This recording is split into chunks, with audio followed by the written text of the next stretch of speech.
गजाननं भूतगणाधिसेविता कपेति जम्बो फलचारुभक्षणम् उमासुतं शोकविनाशकारिका नमामि विघ्नेश्वरपादपङ्कजम्। गुरुर्ब्रह्मा गुरुर्विष्णु गुरुर्देवो महेश्वराय गुरु साक्षात् परं ब्रह्म तस्मै श्री गुरुवे नमः। प्रथम करो वंदना करूं और फिर मनाऊं गणेश। सिमरू माता सरस्वती मेरे कंठ करो परवेश। माँ सरस्वती की कृपा से ही हम बोल पाते हैं, हम कुछ ज्ञान प्राप्त कर पाते हैं। इसलिए जब विघ्न घनेश्वर पाप में करे चरम व्यापार। कार्तिक का स्नान लख हुआ उसका उद्धार। विप्र धनेश्वर पाप में और करे चरम व्यापार, चमड़ी का व्यापार करते थे।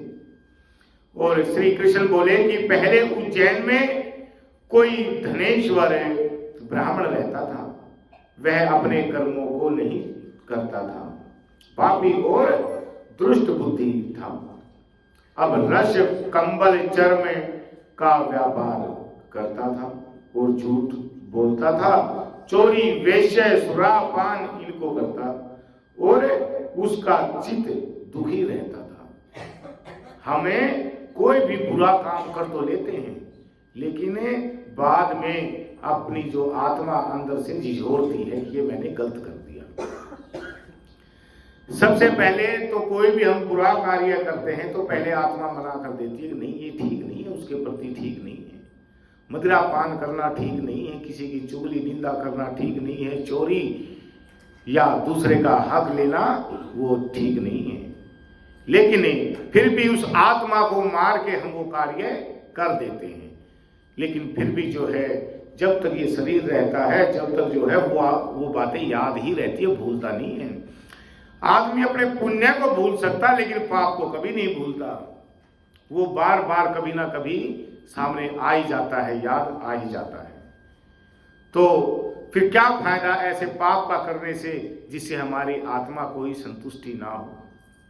आपने अगर एक बार चींटियों को आटा डाल दिया तो मन में संतुष्टि हो जाती है कि हाँ मैंने कुछ दान पुण्य किया है। गौशाला में हरा चारा दान कर दो तो बड़ी शांति मिलती है, माँ गौ माता का स्पर्श होता है। और कहते हैं कि गौ माँ हमेशा ओम का गुंजन करती है, ओम का उच्चारण करती है।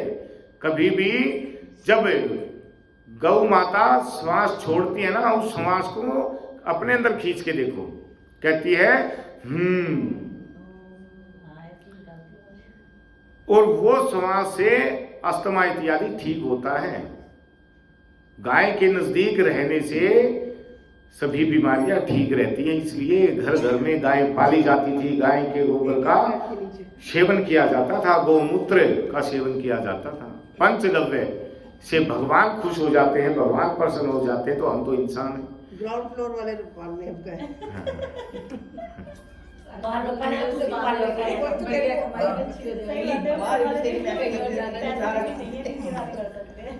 हंसना बहुत ही जरूरी है और हमारी पूनम शर्मा तो जो है कुछ ना कुछ जो है हंसाती रहती है। ये भी भगवान का आशीर्वाद है इनके ऊपर। बोले विष्णु भगवान की जय। तो रस कंबल चर्म का व्यापार करता और झूठ बोलता था ब्राह्मण होकर। सबसे पहले तो हम अपने कर्मों के अनुसार मनुष्य योनि को प्राप्त होते हैं। जो शुभ योनि शुभ कर्म हमने कर रखे हैं उससे जो है मनुष्य योनि प्राप्त होती है। और कुछ आत्माएं निर्धन के घर में जन्म लेती हैं, कुछ धनवान के घर में, कुछ राजा के घर में, राजो गर्भ से ही मिल जाता उनको। और कुछ जो है कीड़े मकोड़े बन के जो है वो हम अपने कर्मों के अनुसार योनियों को प्राप्त होते हैं। 84 लाख योनियों से गुजर कर मनुष्य की योनि प्राप्त होती है, और मनुष्य की योनियों में से भी ब्राह्मण की योनि सबसे श्रेष्ठ मानी जाती है। और उस ब्राह्मण की योनि को प्राप्त करके भी और अगर हम पाप इत्यादि करेंगे तो फिर उसका कोई भी फायदा नहीं है। बोले विष्णु भगवान की जय। अब खरीद पोस्ट का कार्य करता हुआ वह धनेश्वर कभी महर्षि की बसाई महिष्मती पुरी में पहुंचा। अब मैंने एक साउथ में फिल्म का नाम देखा, फिल्म में देखा महिष्मती साउथ। तो साउथ में इतने पौराणिक मंदिर हैं, कई कई हजारों साल पुराने मंदिर हैं, क्योंकि सबसे ज्यादा पूजा पाठ वहीं पे की जाती है, सबसे उच्च कोटि का ब्राह्मण वहीं पे मिलता है, जिनके कुदरती है वो पवित्र है। जनेऊ यहाँ से ऐसे खाल मिलेगी, ऐसे पूरे उस पे जैसे जनेऊ पहनते हैं ये वो। हाँ,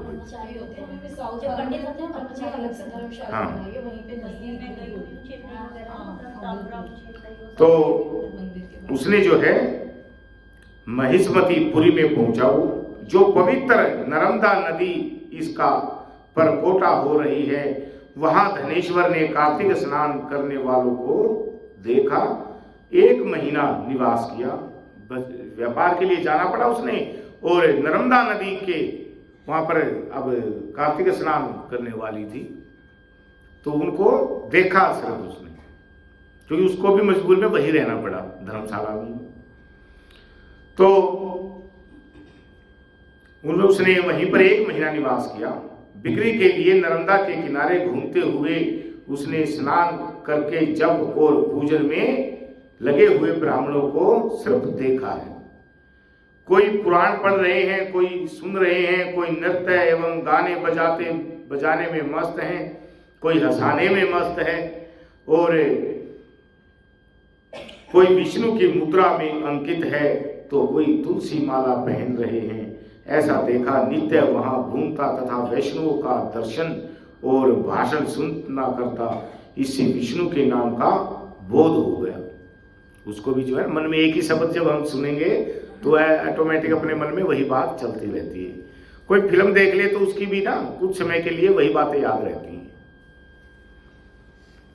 तो जैसी संगत होगी वैसे ही उसके कर्म हो जाते हैं, वो भी भगवान की कृपा से ही।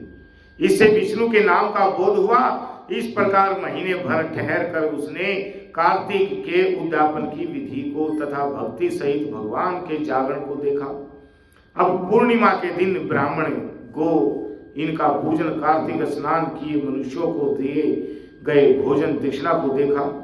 फिर सायंकाल के समय मनुष्यों ने शिव जी की प्रीति के लिए दीप दान किया, उसको भी देखा। फिर पूजन आदि को देखता हुआ धनेश्वर घूम रहा था, तभी काले सर्प ने उसे काट खाया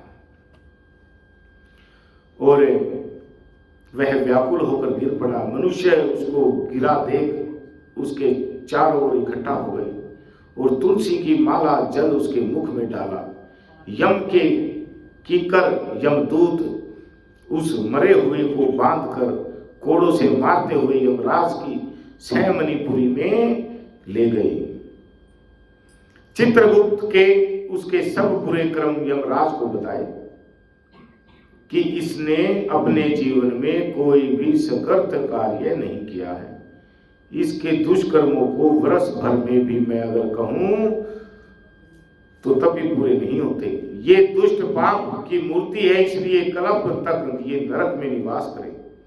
अब श्री कृष्ण भगवान बोले कि वह यमकाल और अग्नि को समान रूप दिखाता हुआ अपने सेवकों से क्रोध से वचन बोला कि हे प्रेत पतियों, इस पापी स्वरूप को मुक्तरों से मारते हुए कुंभी पाप नरक में डाल दो।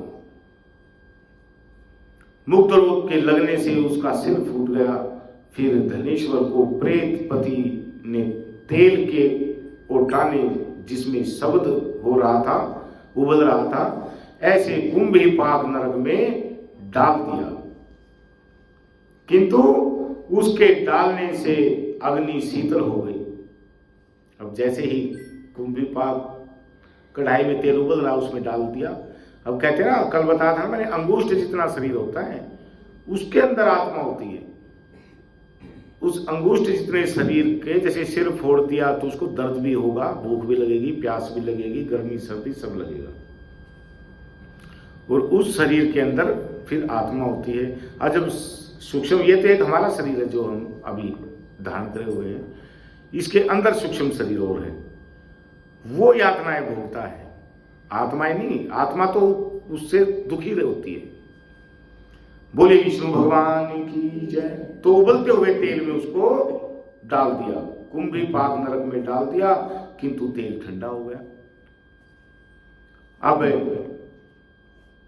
अग्नि शीतल हो गई। जैसे ही प्रहलाद को डालने से अग्नि शीतल हो गई थी, प्रेतपति ने विष में युक्त हो यह सब वृतांत यमराज को जाकर कहा।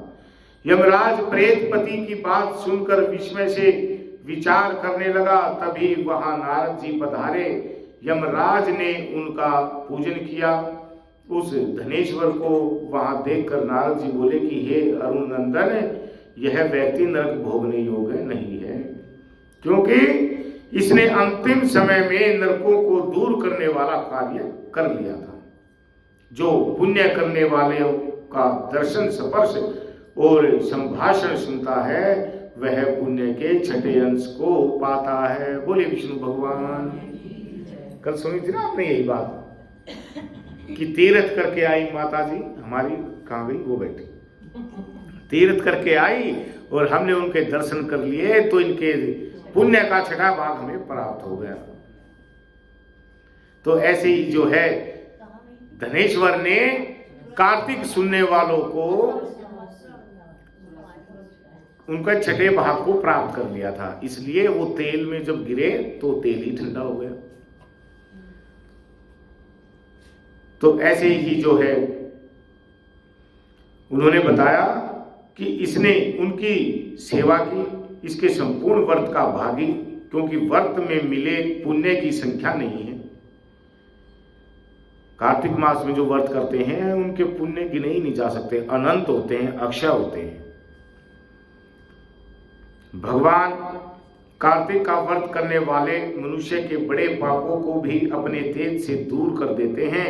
अंत समय में तुलसी मिले हुए नर्मदा जल में वैष्णव ने उसको स्नान कराकर भगवान का नाम सुनाया, इससे इसके पाप दूर हो गए, उत्तम गति को प्राप्त होने योग्य हैं। विष्णु की इस कृपा है, इसलिए नरक में इसे ना गिरा जाए। जैसे गीले और सूखे पापों से नरक मिलता है, ऐसे ही अच्छे कर्मों से स्वर्ग की प्राप्ति होती है। इससे यह धनेश्वर यज्ञ योनि पाकर पाप भोगों को दिखाने वाले सब नरकों को देखकर मुक्ति को पावे। पाप का ना नरक, सब नरकों में को देख के फिर मुक्ति हो जाए इसकी, उनका ना नरकों में यातनाएं ना पाए, वो दुख नहीं पाए। तो इससे यह धनेश्वर यज्ञ की योनि पाकर और पाप भोगों को दिखाने वाले नरक को देखकर मुक्ति को पावे। श्री कृष्ण बोले कि यह कहकर जब नारद जी चले गए, तब उसके पुण्य मालूम होने पर यमराज ने दूत के द्वारा उस धनेश्वर को सब नरक दिखाने के लिए फिर से बुलाया। बोले विष्णु भगवान की जय।